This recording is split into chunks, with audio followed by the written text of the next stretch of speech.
ਇਹ ਤਾਂ ਹੁਣ ਰਾਵਤ ਜੀ ਦੱਸ ਸਕਦੇ ਆ ਵੀ ਇਹ ਜਿਹੜੀਆਂ ਚੋਣਾਂ ਜਿਹੜੀਆਂ ਉਹ ਕੈਪਟਨ ਅਮਰਿੰਦਰ ਸਿੰਘ ਦੇ ਜੇ ਉਹਨਾਂ ਦੀ ਅਗਵਾਈ ਦੇ ਵਿੱਚ ਲੜਨੀਆਂ ਤੇ ਡਿਸੀਜਨ ਕਦੋਂ ਹੋਇਆ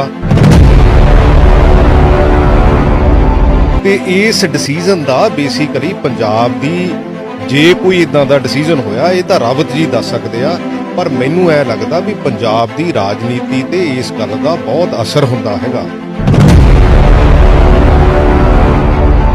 ਨਹੀਂ, ਇੱਟ ਨਾ ਇੱਟ ਖੜਕਾਉਣਾ ਮੈਨੂੰ ਲੱਗਦਾ ਵੀ ਜਿਹੜੀ ਹਾਈ ਕਮਾਂਡ ਦੀ ਗੱਲ ਕੀਤੀ ਆ ਉਹਨਾਂ ਨੇ ਇਸ਼ਾਰਾ ਤਾਂ ਮੈਨੂੰ ਲੱਗਦਾ ਹਰੀਸ਼ ਰਾਵਤ ਹੋਣਾ ਨੂੰ ਕੀਤਾ ਹੈ।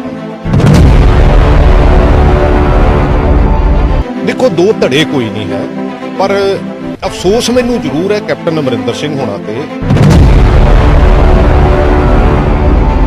ਜੇ 4.5 ਸਾਲ ਬਾਅਦ ਇਹ ਹੋ ਸਕਦਾ ਤੇ 4.5 ਸਾਲ ਪਹਿਲਾਂ ਕਿਉਂ ਨਹੀਂ। ਡਿਨਰ ਡਿਪਲੋਮੇਸੀ ਹੋ ਰਹੀ ਆ, ਜੇ ਅਸੀਂ ਇੰਨਾ ਜ਼ੋਰ ਅਸਲੀ ਗੱਲ ਆ ਸਿੱਧੇ ਪਾਸੇ ਲਈ ਲਾ ਲੈਂਦੇ, ਇਹਨਾਂ ਕੰਮਾਂ ਲਈ ਲਾ ਲੈਂਦੇ ਤਾਂ ਸਾਨੂੰ ਇਹਨਾਂ ਚੀਜ਼ਾਂ ਦੀ ਜ਼ਰੂਰਤ ਨਹੀਂ ਸੀ।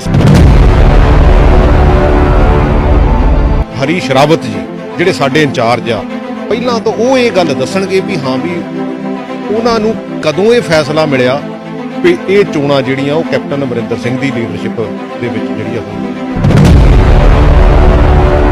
ਦੇਖੋ ਵੈਸੇ ਤਾਂ ਬਹੁਤ ਸੁਲਝੇ ਹੋਏ ਸਾਡੇ ਲੀਡਰ ਹੈਗੇ ਆ, ਪੰਜਾਬ ਦੇ ਇੰਚਾਰਜ ਆ ਹਰੀਸ਼ ਰਾਵਤ ਜੀ, ਕਿਉਂਕਿ 2 ਮਹੀਨੇ ਪਹਿਲਾਂ ਇਹ ਜਿਹੜੀ ਖੜਗੇ ਕਮੇਟੀ ਬਣੀ ਸੀ ਜਿਹਦੇ ਵਿੱਚ ਅਸੀਂ ਸਾਰੇ ਪੇਸ਼ ਵੀ ਹੋਏ ਸੀ ਤੇ ਉਦੋਂ ਇਹ ਡਿਸਾਈਡ ਹੋਇਆ ਸੀ ਵੀ ਇਹ ਜਿਹੜੀਆਂ ਚੋਣਾਂ ਹੈਗੀਆਂ ਇਹ ਮਿਸਿਸ ਸੋਨੀਆ ਗਾਂਧੀ ਜੀ ਔਰ ਰਾਹੁਲ ਗਾਂਧੀ ਜੀ ਦੀ ਅਗਵਾਈ ਵਿੱਚ ਲੜੀਆਂ ਜਾਣਗੀਆਂ।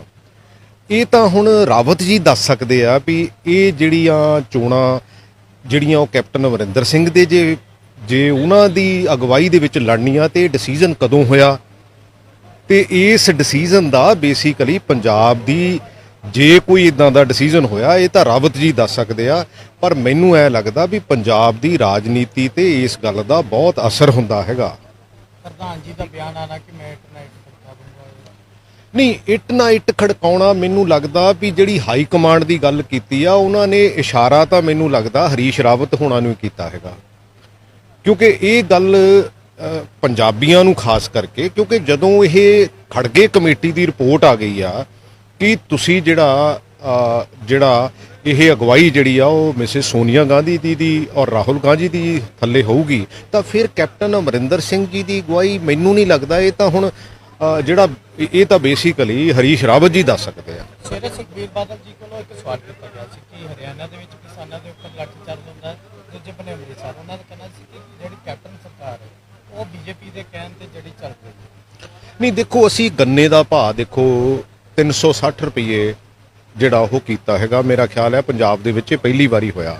ਲੇਕਿਨ ਇਹ ਜ਼ਰੂਰ ਹੋ ਸਕਦਾ ਵੀ ਉੱਥੇ ਕੋਈ, ਕਿਉਂਕਿ ਮੈਨੂੰ ਐਗਜ਼ੈਕਟਲੀ ਨਹੀਂ ਪਤਾ ਵੀ ਅੰਮ੍ਰਿਤਸਰ ਕੀ ਹੋਇਆ, ਪਰ ਜਿਹੜਾ ਕਿਉਂਕਿ ਅਕਾਲੀ ਦਲ ਹੈ ਇਹ ਤਾਂ ਮੈਨੂੰ ਲੱਗਦਾ ਇਹ ਗੱਲ ਕਹਿ ਹੀ ਨਹੀਂ ਸਕਦਾ, ਕਿਉਂਕਿ ਇਹ ਜਿਹੜੇ ਤਿੰਨੇ ਕਾਲੇ ਕਾਨੂੰਨ ਬਣਾਉਣ ਦੇ ਵਿੱਚ ਇਹਨਾਂ ਦਾ ਬਹੁਤ ਵੱਡਾ ਹੱਥ ਹੈ।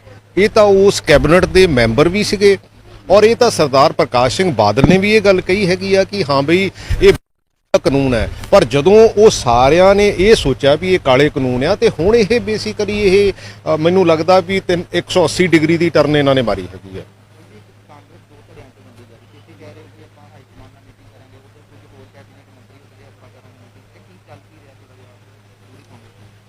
ਦੇਖੋ ਦੋ ਧੜੇ ਕੋਈ ਨਹੀਂ ਹੈ, ਪਰ ਅਫਸੋਸ ਮੈਨੂੰ ਜ਼ਰੂਰ ਹੈ ਕੈਪਟਨ ਅਮਰਿੰਦਰ ਸਿੰਘ ਹੋਣਾ ਤੇ ਮੈਂ ਸਮਝਦਾ ਕਿ ਬਹੁਤ ਮੈਚੁਰ ਲੀਡਰ ਔਰ 2017 ਚ ਉਹਨਾਂ ਦੇ ਚਿਹਰੇ ਨੂੰ ਵੋਟਾਂ ਪਈਆਂ, ਪਰ ਕਿਤੇ ਨਾ ਕਿਤੇ 4.5 ਸਾਲ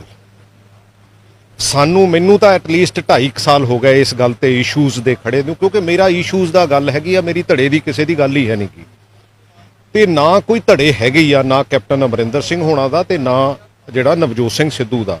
ਲੇਕਿਨ ਜਿਹੜੇ 4-5 ਮੇਨ ਇਸ਼ੂਜ਼ ਹੈਗੇ ਆ, ਅੱਜ ਹੁਣ ਗੱਲ ਹੋ ਰਹੀ ਆ ਕਿ ਅਸੀਂ ਜਿਹੜੇ ਪਾਵਰ ਪਰਚੇਜ਼ ਐਗਰੀਮੈਂਟ ਹੈ ਉਹ ਕੈਂਸਲ ਕਰਨੇ ਆ। ਮੈਂ ਤਾਂ ਇਹ ਸਮਝਦਾ ਕਿ ਪੂਰੀ ਪਾਰਟੀ ਨੂੰ ਉਹਨਾਂ ਦੇ ਸਾਹਮਣੇ ਰੱਖ ਕੇ ਤਾਂ ਕਿ ਇਦਾਂ ਦੀ ਅਸੀਂ ਪ੍ਰਕਿਰਿਆ 'ਚ ਨਾ ਫਸ ਜਾਈਏ ਜਿੱਦਾਂ ਦਾ ਸਾਡੇ ਨਾਲ ਜਿਹੜੇ ਬਰਗਾੜੀ ਵਾਲੇ ਇਸ਼ੂ ਹੈਗੇ ਆ ਉਹਨਾਂ ਤੇ ਹੋਇਆ ਹੈਗਾ। ਔਰ ਕੈਪਟਨ ਅਮਰਿੰਦਰ ਸਿੰਘ ਹੋਣਾ ਨੂੰ ਬੇਸਿਕਲੀ ਇਹਦੇ ਤੇ ਸੁਹਿਰਦਤਾ ਦੇ ਨਾਲ, ਕਿਉਂਕਿ ਜੇ ਦੇਖੋ ਜੇ 4.5 ਸਾਲ ਬਾਅਦ ਇਹ ਹੋ ਸਕਦਾ ਤੇ 4.5 ਸਾਲ ਪਹਿਲਾਂ ਕਿਉਂ ਨਹੀਂ? ਕਿਉਂਕਿ ਜਿੰਨਾ ਉਹਨਾਂ ਕੰਪਨੀਆਂ ਕੋਲ ਪੈਸਾ ਗਿਆ ਹੈਗਾ, ਔਰ ਦੂਸਰੀ ਗੱਲ ਹੈ ਕਿਉਂਕਿ ਇਸ਼ੂ ਹੀ 4-5 ਹੈਗੇ ਆ। ਬਰਗਾੜੀ ਵਾਲਾ ਇਸ਼ੂ ਹੈਗਾ, ਪਾਵਰ ਪਰਚੇਜ਼ ਐਗਰੀਮੈਂਟ ਵਾਲਾ ਇਸ਼ੂ ਹੈਗਾ, ਉਹਦੇ ਤੋਂ ਬਾਅਦ ਜਿਹੜਾ ਡਰੱਗਸ ਵਾਲਾ ਇਸ਼ੂ ਹੈਗਾ। 2.5 ਸਾਲ ਹੋ ਗਏ ਬੇਸਿਕਲੀ ਸਾਨੂੰ ਕੋਰਟਾਂ ਦੇ ਵਿੱਚ ਸੀਲਡ ਜਿਹੜੀਆਂ ਰਿਪੋਰਟਾਂ ਆ ਉਹ ਰੱਖੀਆਂ ਹੋਈਆਂ। ਔਰ ਜਿਹੜਾ 31,000 ਕਰੋੜ ਰੁਪਈਏ ਦਾ ਸਾਡੇ ਪਿਛਲੇ ਪ੍ਰਧਾਨ ਜਿਹੜੇ ਜਾਖੜ ਜੀ ਸੀਗੇ, ਉਹ ਵੀ ਜਿਹੜਾ ਉਹ ਬਹੁਤ ਇਲੈਕਸ਼ਨ ਤੋਂ ਪਹਿਲਾਂ ਉਹ 31,000 ਕਰੋੜ ਰੁਪਈਏ ਦਾ ਕੀ ਹੋਇਆ ਜਿਹੜਾ ਫੂਡ ਸਕੈਮ ਸੀਗਾ। ਸੋ ਇਸ ਕਰਕੇ ਮੈਨੂੰ ਲੱਗਦਾ ਕਿ ਇਹਦੇ ਤੇ ਸੁਹਿਰਦਤਾ ਵਰਤਣੀ ਚਾਹੀਦੀ ਆ। ਰਾਦਰ ਇਹਦੇ ਤੇ even CLP under the supervision of AICC ਇਹ ਕਰਨੀ ਚਾਹੀਦੀ ਆ, ਤਾਂ ਕਿ ਜਿਹੜੀ ਗੱਲ ਸਾਫ਼ ਆ ਉਹਨੂੰ ਗਾਹ ਲੋਕਾਂ ਦੇ ਵਿੱਚ ਦੱਸਿਆ ਜਾ ਸਕੇ। ਪੌਣੇ 5 ਸਾਲ ਜਿਹੜੇ CM ਸਾਹਿਬ ਲੋਕਾਂ ਦੇ ਸਾਹਮਣੇ ਨੇ, ਹੁਣ ਚੋਣਾਂ ਦੇ ਸਮੇਂ ਕਿਸ ਤਰ੍ਹਾਂ ਦਾ?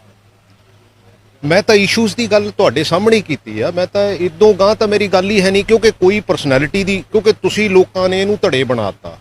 ਸੱਚੀ ਗੱਲ ਇਹ ਆ, ਮੇਰੀ ਪਰਸਨੈਲਿਟੀ ਦੀ ਕਿਸੇ ਨਾਲ ਲੜਾਈ ਨਹੀਂ ਹੁੰਦੀ, ਮੇਰੀ ਸਿਰਫ ਇਸ਼ੂਜ਼ ਦੀ ਲੜਾਈ ਹੁੰਦੀ ਆ ਕਿ ਆਪਾਂ ਇਸ਼ੂਜ਼ ਦੀ ਗੱਲ ਕਰੀਏ ਔਰ ਇਸ਼ੂਜ਼ ਦੀ ਜਿਹੜੇ ਉਹਨੂੰ ਸੋਲਵ ਕਰੀਏ ਤਾਂ ਕਿ ਅੱਗੇ ਵਧੀਏ।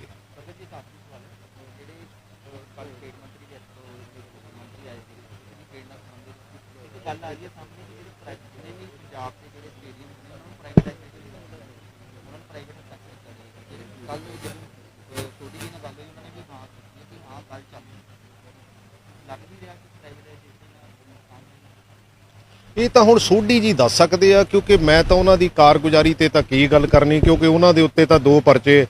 ਸੱਚੀ ਗੱਲ ਆ, ਗਵਰਨਮੈਂਟ ਨੇ ਵੀ ਇੱਕ ਅੱਧਾ ਪਰਚਾ ਰਿਕਮੈਂਡ ਕੀਤਾ ਹੋਇਆ। ਔਰ ਇਹ ਜਿੰਨੀਆਂ ਮੈਨੂੰ ਲੱਗਦਾ ਸਾਡੇ ਡਿਨਰ ਡਿਪਲੋਮੇਸੀ ਹੋ ਰਹੀ ਆ, ਜੇ ਅਸੀਂ ਇੰਨਾ ਜ਼ੋਰ ਅਸਲੀ ਗੱਲ ਆ ਸਿੱਧੇ ਪਾਸੇ ਲਈ ਲਾ ਲੈਂਦੇ, ਇਹਨਾਂ ਕੰਮਾਂ ਲਈ ਲਾ ਲੈਂਦੇ, ਤਾਂ ਸਾਨੂੰ ਇਹਨਾਂ ਚੀਜ਼ਾਂ ਦੀ ਜ਼ਰੂਰਤ ਨਹੀਂ ਸੀ। ਸਾਡੇ ਬੇਸਿਕਲੀ ਤਾਂ ਕੈਪਟਨ ਅਮਰਿੰਦਰ ਸਿੰਘ ਤਾਂ ਅਨਡਿਸਪਿਊਟਡ ਲੀਡਰ ਹੈਗੇ ਆ, ਲੇਕਿਨ ਅਨਫੋਰਚੂਨੇਟਲੀ ਜੋ ਉਹਨਾਂ ਤੇ 2017 ਦੇ ਉੱਤੇ ਲੋਕਾਂ ਨੇ ਭਰੋਸਾ ਕੀਤਾ ਸੀ, ਸੱਚੀ ਗੱਲ ਆ ਉਹਦੇ ਤੇ ਖਰੇ ਜਿਹੜੇ ਉਤਰੇ ਨੇ। ਉਹਦਾ ਚੋਣਾਂ ਤੇ ਇਸ ਦਾ ਅਸਰ? ਚੋਣਾਂ ਤੇ ਪਹਿਲਾਂ ਤਾਂ ਬੇਸਿਕਲੀ ਸਾਡੇ ਹਰੀਸ਼ ਰਾਵਤ ਜੀ ਜਿਹੜੇ ਸਾਡੇ ਇੰਚਾਰਜ ਆ, ਪਹਿਲਾਂ ਤਾਂ ਉਹ ਇਹ ਗੱਲ ਦੱਸਣਗੇ ਵੀ ਹਾਂ ਵੀ ਉਹਨਾਂ ਨੂੰ ਕਦੋਂ ਇਹ ਫੈਸਲਾ ਮਿਲਿਆ ਵੀ ਇਹ ਚੋਣਾਂ ਜਿਹੜੀਆਂ ਉਹ ਕੈਪਟਨ ਅਮਰਿੰਦਰ ਸਿੰਘ ਦੀ ਲੀਡਰਸ਼ਿਪ ਦੇ ਵਿੱਚ ਜਿਹੜੀਆਂ ਹੋਣਗੀਆਂ।